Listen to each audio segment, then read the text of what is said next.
Hey, Gabriel. Hey, Gaybros, Jose.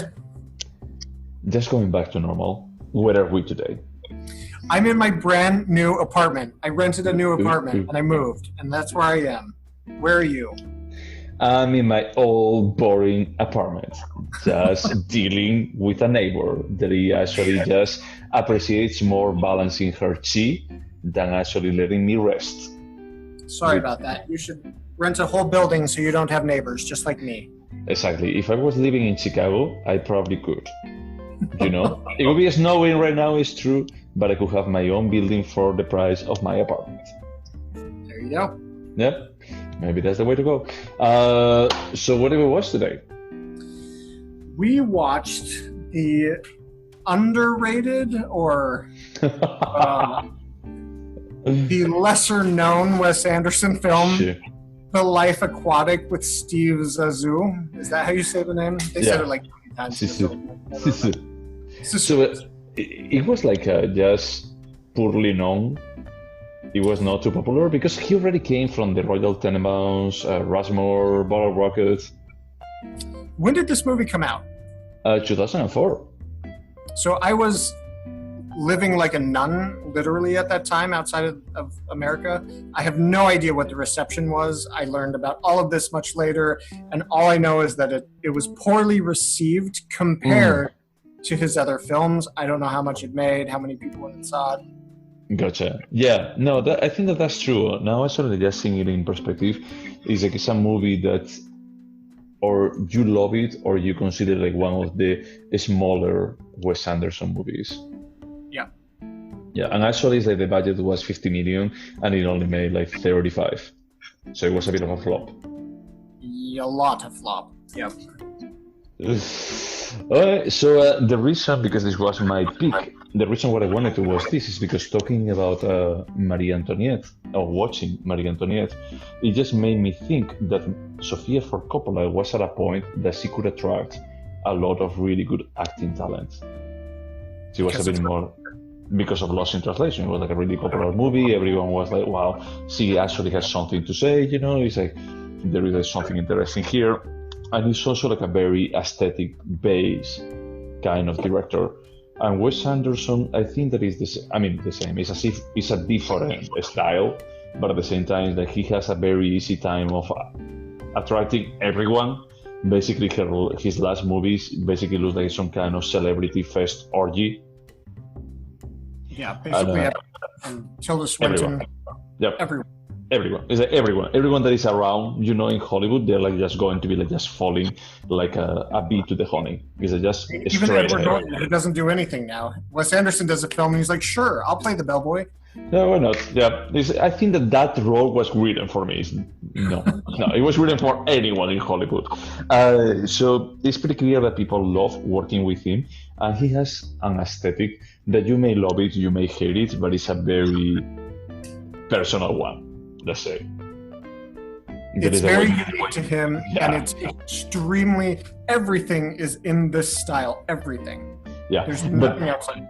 but the funny thing is that this has been like the first time that I watched it in I don't know like 8 years, 10 years, I don't remember. And it was like just comparing it with the Grand Budapest Hotel that I think that he actually just got to the pinnacle of his style that every single scene is like by a manual, by a Wes Anderson manual. And I felt like, oh, he was like very self-contained in Life Aquatic. Now that I look back, it's like everything, all the elements are there, but it's like he was just holding back. Yeah, if you look at his progression from Bottle Rocket Yeah, to whatever he has done most recently, was it the Isle of Dogs? yeah, I love those was the last one, I think. Yeah. I mean, he went from being based in reality or what the world looks like every day and having some quirks into full on he lives in the imaginary world and maybe some reality pops in but maybe not. So basically, he turned into Gael Garcia Bernal in The Science of Sleep. This is my Yes, reality. but less artistic. Sure, yeah, why not? So, what is this movie about? Oh, good lord, can you even like summarize this film? Are you going to be like reading an online summary? No, but I wanted to at least know the names of the characters. I am absolutely terrible at remembering character names. So the name of the film is The Life Aquatic with Steve Zissou, and it stars Bill Murray as Steve Zissou. I don't know how to pronounce it correctly. He is the captain of a boat, and he has a crew, and they go around filming aquatic documentaries. He's like a low-cost version of Jacques Cousteau. Exactly, yes. But unlike Jacques Cousteau, he's not interested really in the science. He's just more about like current trends and getting viewership, and he really wants to make a show. He's not super interested in the actual animals. He's always looking for merchandising opportunities. He acts out scenes that are supposed to be realistic to have an interesting shot. I mean, I think that he's like just jaded about like just doing this for so long that he's just looking at the elements that is supposed to make it good instead of just having fun on the process of doing it. All right, that's a fair reading. So he's diving, filming a show, and his best friend gets eaten by a fish that nobody has ever seen before. He names it a jaguar shark. Yeah. The jaguar shark eats Esteban. Esteban. Someone has swallowed right? Esteban. I love it. And so then he wants to go out on another adventure to find the jaguar shark to kill it for revenge. But he has a hard time coming up with funding, so he gets funding, and a journalist joins him who is Kate Blanchett. One of his crewmates is Willem Dafoe. He has a guy show up that thinks he is Steve Zissou's son, which is Owen Wilson. This is why I wanted to have the IMDb page up. He has an arch nemesis played by Jeff Goldblum. He's married to Angelica Houston. He's married to Angelica Houston, which is the ex-wife of Jeff Goldblum. Jesus Christ. So, I mean, I could go on. There's more details to the plot, but you get the idea. Essentially, the film is a collection of interesting characters, and they interact with each other a little bit. And there's animated fish and artifice, and I don't know, it just keeps going and going, and we're in Wes Anderson's like cartoonish world. But I will say that, as we mentioned, if you look at his trajectory from Bottle Rockets to Isle of Dogs, I do think this is almost in the perfect middle of having somewhat realistic dialogue and interaction between characters, also existing in this fantastic world that's in Wes Anderson's mind. Yeah, I mean, before we started recording this, or at the beginning, I don't know if I mentioned this, probably Moonrise Kingdom is my favorite, but I think that he already crossed the line. There is already like this kind of self-parody about like, yeah, my style is like, everything's going to be like just symmetry perfect. I'm going to be the center of the camera here, and the characters are going to be like just walking at the same pace, stop at the same point, and they're going to be like just directing like quirky sentences to each other, like pretty fast to be like completely realistic, and then just move to something else. There is I like it, but I think there is a bit excessive when his movies usually are like 2 hours long. On this one, is like he actually embraces the fakeness of cinema, and I think that is like, for me, when I watched this movie, it was mind-blowing, because it was the first time that I saw someone directing cinema that it was not animated or anything like that, that he was like just trying to tell me is that, hey, this is fake. I want you to see the smoke and mirrors. I don't want you to hide it. I want to embrace them, and I want to just elevate what I'm doing thanks to the fakeness that I introduce into it. And I actually had already like watched Being John Malkovich, but with Being John Malkovich, it's still set in reality. It's still like just trying to swap reality for something else. This one, with all the animated faces and everything that he does, is like he's just looking at the camera and saying like, this is not reality. This is my fantasy. This is my world. So which film did you say is the perfect medium for Wes Anderson? This one. I think that this one, is like, but it's already like just crossing the line to, he knows that it's fake, he knows that the audience knows that it's fake, and he wants to embrace that. that fakeness. He knows that it's like, this is part of the value that I bring to the table. Is that no one else is doing that. And it's what it actually just felt mind-blowing to me about like, yeah, you know that this is fake. There are not so many directors that they embrace this kind of fakeness, like rubbing it on my face in this kind of way. So this was the first film of his you watched. Do you remember the second film? I think that it was the Royal Tenenbaums.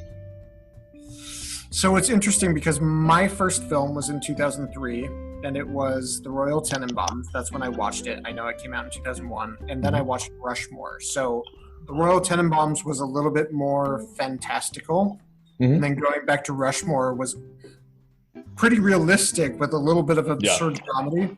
Yeah. So I think that set for me the expectation for him. So I loved Rushmore. I loved The Royal Tenenbaums. I like Wes Anderson when he's based more in reality. When we get to something like the Grand Budapest Hotel, I'm like, this is a children's cartoon, and that's fine. But it's not interesting to me personally. So I'm just interested in what your first films were and how that set your expectations.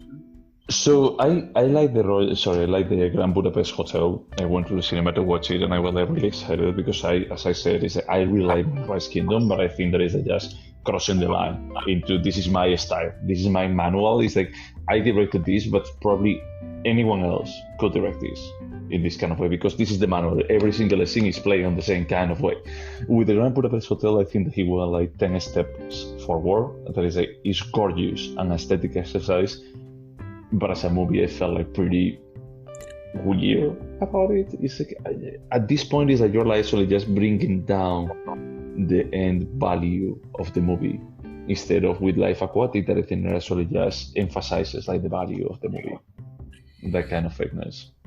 See, Moonrise Kingdom worked for me because his aesthetic is very children's fairy tale. Yeah, and he had a film that was from the perspective of children, so his style worked perfectly. But when you try to have a bunch of adults like Ralph Fiennes and Ed Norton and Tilda Swinton acting in a child's cartoon, that's where there's like a dissonance form. True, but it's like actually Tilda Swinton is like one of my favorite parts of Moonrise Kingdom, like Child Services. Her character is called Child Services. So they never like even bother to just give her a character name. It's like she's Child Services. That's it. But this one, I was just, I mean, there is nothing like this. Is that you may love him, you may find him like pretty swallow or whatever, but is that there is nothing like this from an aesthetic perspective. Yeah, I agree with that. So this film, I will say that the first time I watched it, I watched 1 hour and said, this is the most boring thing I've ever seen, and turned it off. Okay. This time, I actually really enjoyed it.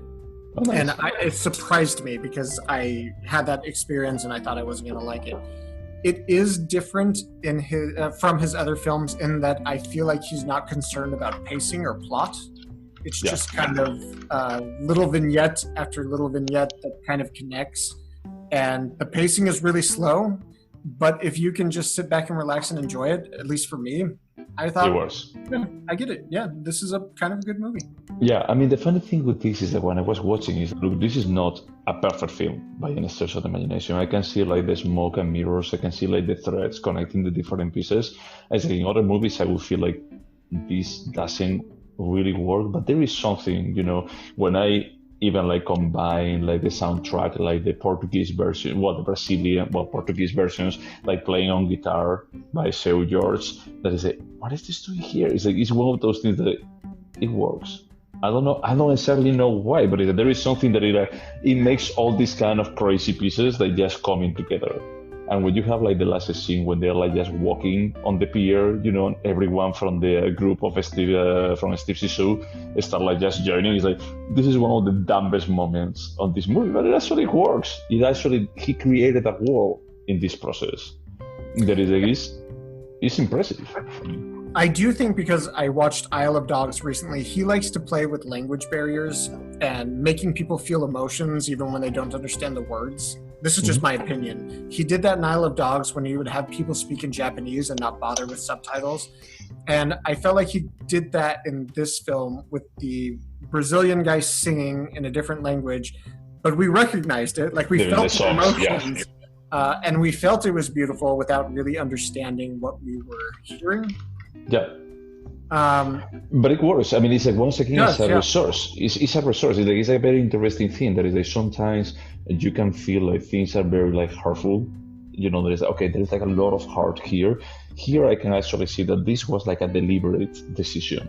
That he was like just pretty thoughtful about like, I'm going to make this guy play David Bowie songs in Portuguese, and no one is going to understand it, but they're going to recognize the melody, and somehow it's going to work. It's going to be extra beautiful because you understand it without understanding it. Yeah, but it's like at the same time, there are like some of these songs when they actually play like Rebel Rebel, you of course are going to be recognizing Rebel Rebel or Life on Mars, but it's like it's out of place. Yeah, it's one of those things that is like I think that this movie is more than the sum of the pieces. This might be where our opinions bifurcate, but sure. I think this is a good movie. I don't think it's transcendental, as you mentioned in the last podcast. I don't think that it's transcendental either. You know, I think that it works in his style. It's more than the sum of its parts. For me, it is the sum of its parts. It is what it is, and it's entertaining and good. But it's, there's not much more to it than what you see. And that's absolutely fine, but it's still like good entertainment. Yes. I just feel like, and it's a good entertainment that is when I was analyzing some of the scenes, it's like, this shouldn't work. I should feel like this is damp in some of the parts, and I was like, but no, there is heart to it. And I know that this is like probably the lowest thing that anyone talking about cinema should use. About like, you should never use this expression, but it's clear that there is love put into this. And it actually comes through. I agree, and I also think that he is blessed with remarkably talented actors, but like not just good actors; these are exceptional actors. Yeah. I think so. Bill Murray is in almost every single shot, without exception. He's there. Yeah. There's nothing that doesn't have to do with him. And his performance is remarkable. And then he has Willem Dafoe around him, and Cate Blanchett, and Angelica Houston, who are not only just great actors, but they speak the language of Wes Anderson. Yeah. And so it's like this synergy. And I know you're going to hate this, but Ingmar Bergman had his 4 main actors, and they were like magic. And the second he introduced David Carradine, he made a piece of shit. So it's like he has this little like troupe of actors, and they make magic together. That's what I think. I agree, but it's like actually having a good talent is not only like the way of getting a good movie, because actually the movie that I'm thinking right now is The Dead Don't Die from Jim Jarmusch, and that movie was garbage. It was like one of the most boring experiences with zombies that I ever watched. And Bill Murray was there, Tilda Swinton was there, Claude Sevigny was there, Adam Driver was there. It's like the cast was good, and that didn't work. This actually is the talent. It's not only the talent. It's like, as you said, it's like Wes Anderson knows how to use that talent for just making the movie more elevated than it should be. Yep, I agree. And I agree with you about The Dead Don't Die, because that didn't work for me at all. And I love all of those individual players. Yeah. There is this scene that is so stupid with Jeff Goldblum, Angelica Houston, and Bill Murray. They are like just talking behind Angelica Houston, Jeff Goldblum, and Bill Murray. He's like, well, you know that I was married to her. It's like, yeah, I don't forget that. He's like, yeah, I think that our thing didn't work because I was a bit gay. And he's just like, aren't we all? And he's like, yeah, you may be right. He's like, this was stupid. But they delivered it in such a perfect way that is like, you can't help but to laugh at that. Yeah. The way I said it before is that they all speak Wes Anderson's language. Like, they all get it. Yeah. But I think that it's not only about like the actors. It's like, I think that he has like such a clear idea about like what will work on the screen. I don't know. I never worked with Wes Anderson, of course, but I had a feeling that he would be like the kind of person that he will tell you, okay, in this millisecond, you're going to be like delivering your sentence. In this millisecond, and you're going to be like delivering at this pace. he knows exactly how to make those dialogues that if you were to read the script, you'd be like, this is not that good. You know, if I were to read like Aren't We All Gay a bit, I would feel like this is dumb. But like, how he delivers it is like so perfectly timed that it's not only about like Bill Murray being a good actor that I think that he is. It's about like Wes Anderson is an amazing director. It's interesting because I see what you're saying, but I had the same thought and thought that he was using his talented actors as a crutch and being like, well, I know Bill Murray will be able to do this, so he just brings him in. But yeah, maybe you're right. Maybe it's Wes Anderson who's like micro directing, and he's like, this is how you deliver the line. Yeah. It would be interesting to read interviews with actors about how he works. So the second thing that I actually watched from Wes Anderson, it was a commercial that he did. I think that it was for American Express. Oh, really? Yeah, he has like a commercial that is like basically he's in a side, you know, in one of these like cranes, like directing something, and he's like just walking down, and there is like an intern like following him, coughing. He's like just walking at the same time, like looking at the camera like that. His style of everything is fake. Everything that he's doing, everything that is happening on the background is fake. And I just felt at this point, is like his delivery is exactly the same one that you could see like in the Grand Budapest Hotel, when his style is like just 100% him. And I felt like, yeah, this is Bill Murray and I think that he actually attracts so much talent because the talent can see is like the vision that he has, no one else is doing something like that. Because I don't think that anyone can just pull the kind of frantic, as you were saying, is like the pace goes up and down, but at the same time, it works the whole time. Yeah, I agree. It worked for me this time. It didn't work for me 10 years ago. Okay. Yeah, I mean, I would say that I tried to watch the Darjeeling Limited and I fell asleep after 30 minutes. Like, I'm going to sleep. That's better, probably. So how does this film compare to his other films for you? As I was telling you, I think that the Moonrise Kingdom, and I think that you actually just hit the nail in the head, I think that is his best film from the perspective of his style fits pretty well to this kind of awkward kids talking with each other. But the second probably will be this one, because I love David Bowie too. I love like the idea of a fantasy spoof of Jacques Cousteau. I love the world that he depicts. You know, it's like everything actually for me is like, this fits perfectly. I was like mind blown when I watched it the first time. And it's like, now that I watch it again, it's like, I think that this is a good film. It's not a perfect film. It's not L'Avventura for Blake. But it's a film that is like, I can see all the elements, and when I put them together, I think that is like, this shouldn't work in this kind of way, but it does. It's just enjoyable. It's enjoyable in a way that it feels like a child watching cinema. That is like the feeling that I had the first time that I watched it. It's like, you can make cinema embracing the smoke and mirrors of cinema. Like all those panels, you know, all the like sequence when they're like just walking around the boat, but it's not the full boat. It's only like sidewalks. It's like, yeah. It's like it's like most of the directors would be like, oh no, I cannot show this. I have to just pretend that it's like. He's like, just fuck it. It's like, the only thing that is real is when we are on the top of the boat. Everything else is like just completely fake. It doesn't exist. It looked like a children's book, an illustrated children's book. Yep.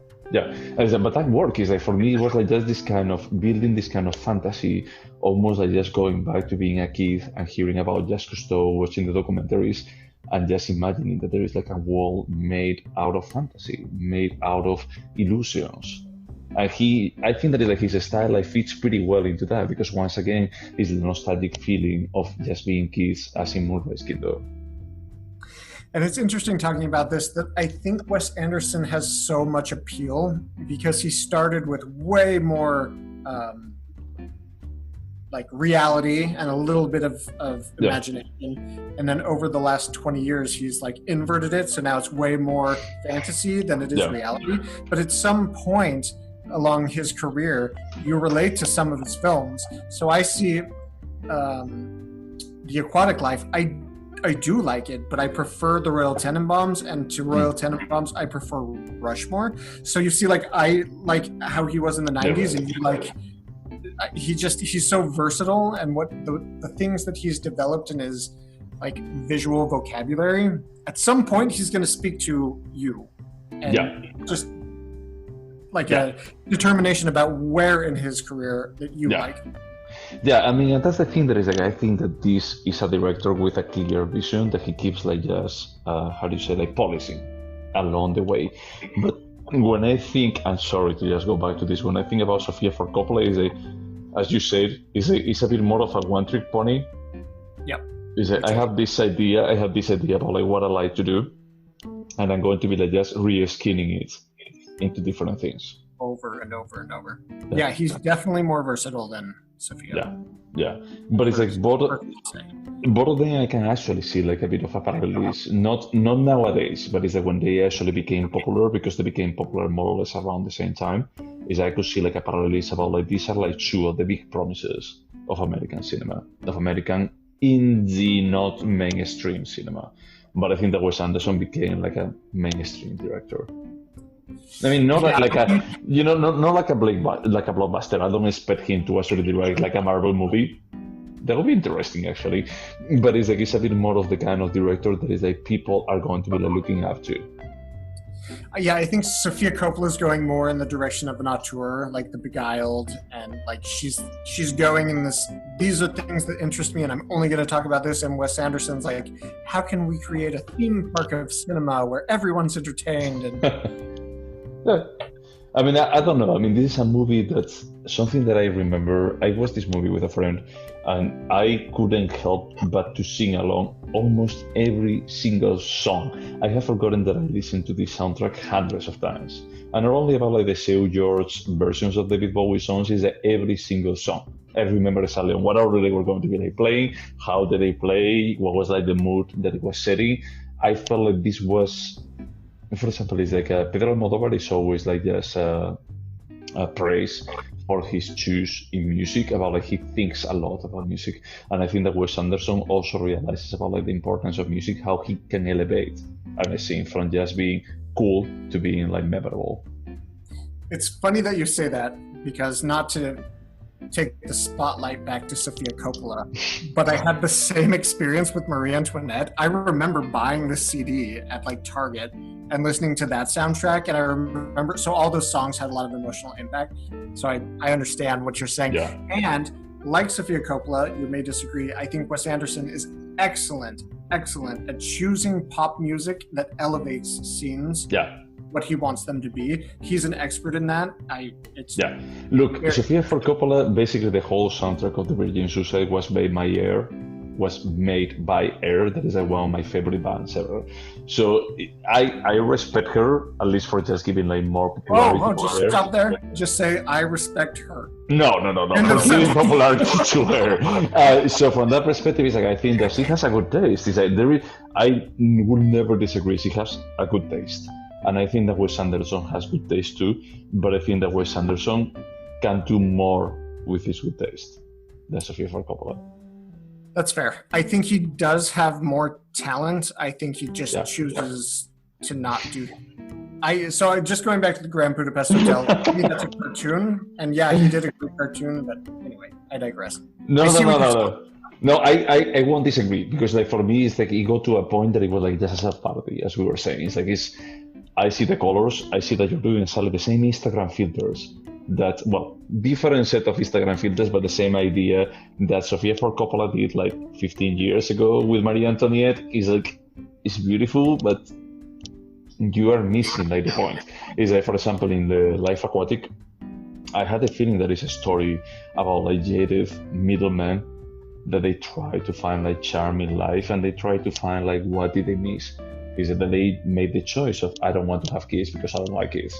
I said, but I actually wanted to have kids, and now I want to live through them. I want to actually feel realized through them, because I have a very jaded existence nowadays, you know? So it's a bit more of a story of absent parents, losing parents, you know, and also like parents that they don't want to be parents. So I think that there is like, it's a good movie, you know. It's like I was like really surprised after watching it a couple of times when I went to just check the reviews. Like, oh, people don't love this? Why? I think it's a film that might become more appreciated over time. I was really surprised to like it when I didn't like it so much the first time. But do you know who his writing partner was for this film? Oh my God, yeah, I saw it earlier and I was like, no. So understanding that Noah Baumbach, who's obsessed with his parents' divorce, co-wrote the script, I was like, oh wow, there's so That makes much in sense. there about fucked up parents. Yeah. There's so much, which kind of brought new light to my experience with it. No, but it's something what we're discussing. Is like there is a pretty clear topic to it. It's not like a random story. It's not only like about like the random vignettes, because even Kate Blanchett as a pregnant woman, that she's also like 8 months pregnant, is like it's pretty clear. It's also like the father is missing, and I'm trying to find like a replacement. I mean, I'm not trying to find. Yeah, and it's like, you know, it's like it just. Everything like feels connected. It feels like a script that is coherent. Albeit there are like ton of different things happening in there. Is like it feels coherent about like, you know, like even like the way that Steve Zissou talks about Esteban. It's about like even my older brother. There is like a bit of a, you know, like not really having like blood related kind of links to other people, like bonds to other people, and about like how they actually just stick close together. I don't know. I mean, I really like this movie. I just feel it's one of those movies that when I watch it, it's like I shouldn't like you this much. I shouldn't. I should be like more objective with you. But you work. I feel peace almost that you work. And to agree with you, I think maybe the first time I saw this, I saw it as a bunch of separate vignettes, and that Wes Anderson is more interested in kooky characters than anything. But this time I saw it as more coherent, as there are themes throughout the film that the characters explore and deal with in different ways. I saw it as a much more complex film this time around, and I'm actually really happy. And I messaged Jose many times, not even passive-aggressively, just aggressively telling him this was the shittiest Wes Anderson film, how can you make me watch it? And then we started to threaten each other with shitty films we were going to make each other watch. But I'll admit I was wrong. This is a good movie. I enjoyed it. Yeah. So good pick. All right. So are you going to remember this movie a year from now? I'll remember it. I'm not going to remember the details of the plot super clearly, but yes, I'll remember this film. I'm going to be asking you something. So Jeff Goldblum, I'm starting to think that he has some kind of contractual obligation every single time that he's going to be acting for a movie. So he, on this movie, was topless and lying on the ground, exactly the same way, on the same position as he was in Jurassic Park. But good for him. I don't know how old he was in this movie, but good for him. That body just won't quit. I think that we should actually do like a cycle of all Jeff Goldblum movies, because even from the first one that maybe was The Body Snatchers from the 70s, and he was probably 10, is that maybe he was doing the same already there. You know, he was like just setting, you know, like this is my brand. My brand is like just being awkwardly topless and awkwardly like just laying on the side, like being interesting. It's like, hey, how's it going? But at least I didn't laugh out loud when I saw him in Life Aquatic, but when we watched him in Jurassic Park, I was like, this is disgustingly absurd. Well, because that, I think that is like one of them, is like, it was one of those things that is like, it fits into the absurd universe of Wes Anderson. You can have like that kind of absurd character because everything fits into the Wes Anderson universe. He actually can spin those things. Do you think that there is something interesting about this movie, like message-wise or aesthetic-wise? Yeah. Aesthetically, like you said, I don't want to admit this, but there's nobody making anything like Wes Anderson. But just because you're different doesn't mean you're valuable. But That's I fair. do think that there is value in this. Yes, I will. There's something artistically interesting in this film, 100%. Yeah, I mean, for me, it's like I still find like mind blowing when they are like showing for the first time like the boat and they're describing each one of the rooms. I remember like when I watched it, it was like just, I don't know, I had like just to stop it for a second. Like, did it just happen? It's like all directors try to just pretend like use the suspension of disbelief, and this guy is the other way around. It's like he's saying like, what? Suspension of what? I'm going to be like rubbing to your face that this is cinema.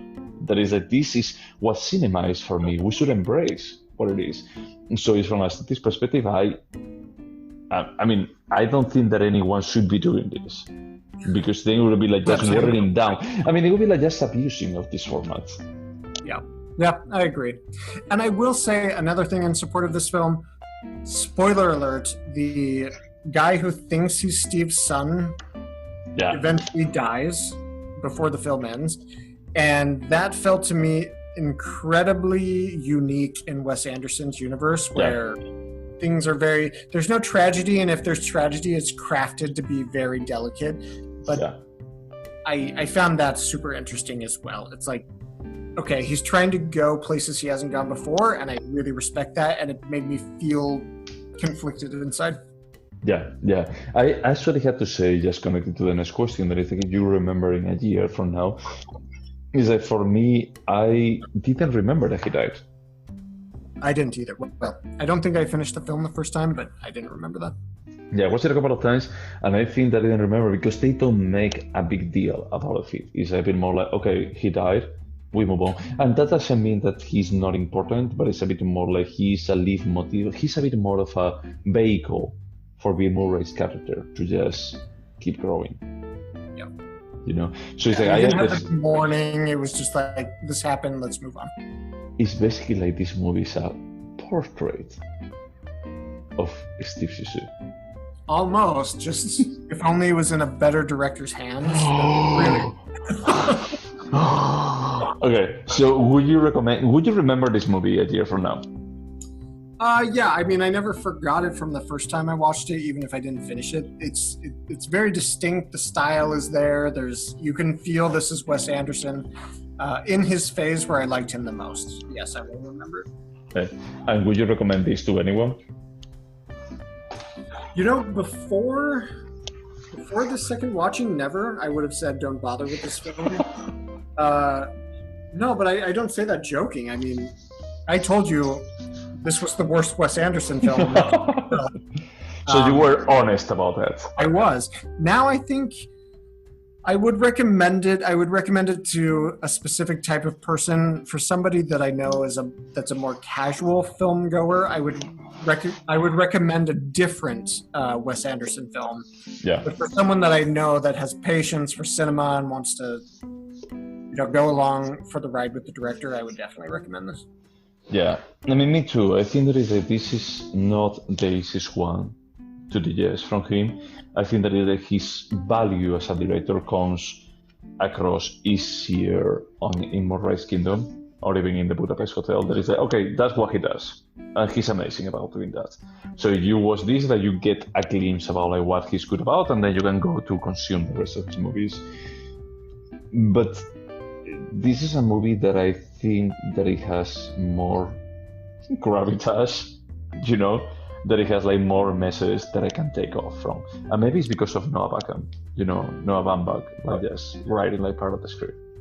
I do think in this film he takes us to places emotionally that he doesn't even try to take in films like the Grand Budapest Hotel. Or even in the Royal Tenenbaums. It's just like, no, this is supposed to be like a theme park ride. Yeah, no, that's true. I actually wonder if he was the only writer on the Royal Tenenbaums. No, it was Owen Wilson. Oh yeah, I read that today actually. That surprised me. Yeah, and I remember the Royal Tenenbaums, and this is a spoiler alert, is that the only part that I found hilarious is when the servants like staff like the father of the family to the heart. That I feel like, where is this coming from? Okay, that has been hilarious, but everything else just felt me, I don't know. Okay, I guess. But yeah, I mean, this is a movie that I like, and I was like just surprised to watch it again. The friend that I watched it with, he fell asleep in the last 20 minutes, so we are no longer friends. Well, at least I liked it, so we can stay friends. Okay, so what did you score? 7. 7? Okay. For me, it was an 8. I was like a bit more like just going back and forward between like 7.5 and 8. But it's like, honestly, it's a movie that I don't know. I'm not completely sure why, but I really, really like. I think that it's like one of those movies that all the pieces, when adding up together, they work for me. And I wish that there was like more cinema like this, or even like it reminds me a bit actually to The Science of Sleep. There is like all the pieces are not perfect, but when you put them all together, somehow there is some kind of chemistry that they started attracting each other, and it actually just feels a bit better than what it should be. Yeah, it is similar to the science of sleep in that it doesn't have to make logical sense as long as it makes emotional sense. Yeah. Which is the way I felt about both of those films. Like, I didn't get it, but like emotionally, I was like, oh, I get it. It doesn't have to like be coherent. Yeah. So what are we watching next? Because we haven't discussed this before the podcast, so it's going to be a surprise for me and to the audience. Yeah, spoiler alert. Usually Jose and I have some sort of discussion about what the next film is, but we haven't discussed this at all. Although I did message you on Google Hangouts saying, hey, have you seen this movie? And you never responded. So I just picked it. We're going to watch an Ang Lee film. Oh. Can you guess which one? Hulk? Hook? Hulk. Oh, fuck you. Brokeback Mountain. No, just kidding. We're going to watch The Ice Storm. Have you seen it? Oh my god! For a second, I will watch Brokeback Mountain again, but it's like I think that emotionally it would destroy me. I would never ask you to watch Brokeback Mountain. But have you seen The Ice Storm? No, I haven't. I think that I don't know what you sent me that day. I remember now that you mentioned it, I remember seeing the test. And I was doing something else, and I forgot about replying, so I'm sorry. No, it's fine. I was like, okay, I'm just gonna pick it. Perfect. I'm super excited. This, so you know my brand. My brand is upper middle class, but existentially miserable. That's this film. This film is perfect in my mind, but I haven't seen it in 15 years. So. Wow. Okay. Yeah. And Sigourney Weaver is in it, and Elijah Wood. You should. Christina Ricci is in it. Yeah. Who played Spider-Man? That guy is in it. Tom Cruise's ex-wife is in it. Oh, Tobey Maguire and Katie Holmes. Wow. Holy shit. Okay, this is an amazing cast. So I used to love this film. I have no idea if I like it again. I didn't even remember that it was Ang Lee. For some reason during my move, I remembered a scene from this movie, and I was like, I'm going to make Jose watch that. And then I had to figure out what movie it was. Wait a second. Ang Lee at that point, he has already directed Crouching Tiger. Oh, no, it was before that. I didn't know that he actually did like a cinema in America before the Crouching Tiger, Hidden Dragon. Well, he made The Ice Storm, so he did. Wow. Okay. Oh, and he did Sense and Sensibility. Tobey Maguire, Christina Ricci, Elijah Wood.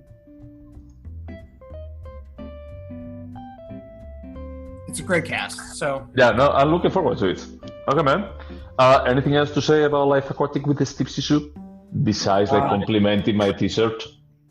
I will compliment your Life Aquatic T-shirt and just good call. I didn't think I would like this movie, and I did. So yeah, cool. All right, to the 3 people listening to this, thank you so much for tuning in. And wash your hands.